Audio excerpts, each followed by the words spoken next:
Welcome to Test to Scale Workshop. I'm Brett Green, and today we're coming to you live from our back veranda. The reason we're doing this is because we're going to be decanting the contents of this spray can into this small glass jar. But why would we want to take paint out of a perfectly good spray can and put it into a glass jar? Well, one of the limitations of a spray can is that you don't have control over the flow of the paint or the pressure of the paint. And one of the results of that is that you can wind up with an orange peel effect on your model if the pressure is too high. On the other hand, there are a lot of colours in spray paint ranges that either are not available or might be difficult to get where you live. And that's the case with Model Master Sea Blue Gloss in the small glass bottles for the Model Master paints. Whereas I can easily get a can of dark sea blue Model Master spray enamel. Well, let's take a look at the ways that we can get the paint out of the can and into a glass jar, at which stage we can put it into our airbrush and apply it a lot more evenly. As well as a can of Model Master spray paint, we need a couple of fairly common household items as well as some modelling accessories. We have some cling wrap, self-adhesive cling wrap, just a common or garden variety from your supermarket, a pair of scissors, we have a bendy straw, some masking tape, and our glass jar. One of the main objectives of this exercise is to prevent the paint from ballooning all over the veranda, covering myself and the windows and anything else in the area with dark blue paint. For that reason, we're going to cover the top of our jar before we put the paint into it. The first thing that we want to do is to cover the top of our glass jar.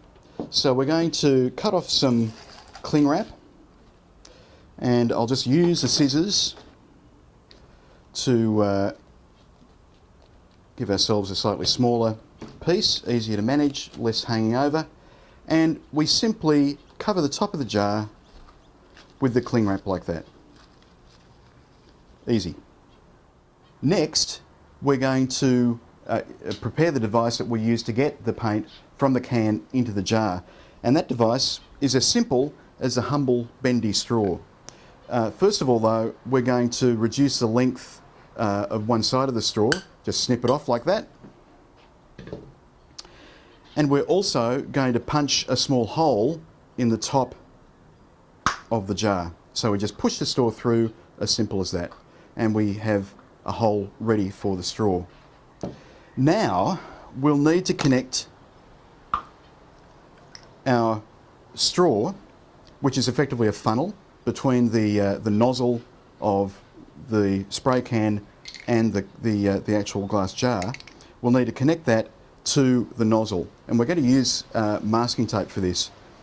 Model Master paints don't have a particularly prominent jet on the nozzle of their spray cans, so we're going to have to be fairly careful in actually sealing this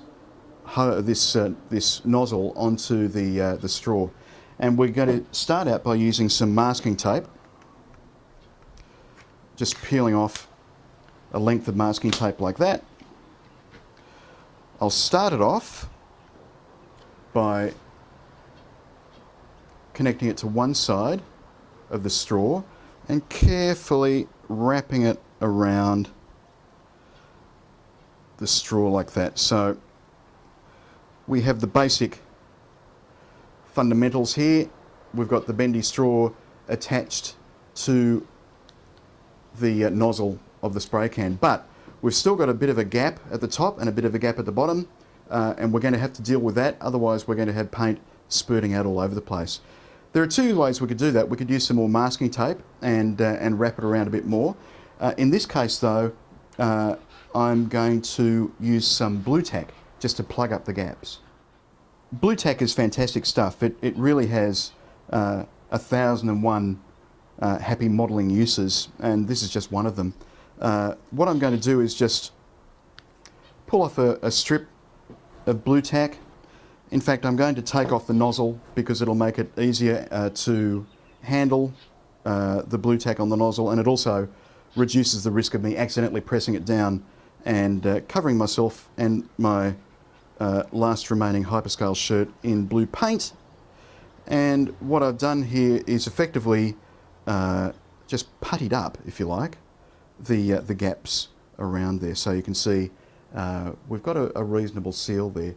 I might just put a little bit more masking tape around to make absolutely sure that we're not going to have a dark sea blue bath. Operation successful. That took about 2 minutes, and we're just about ready to go.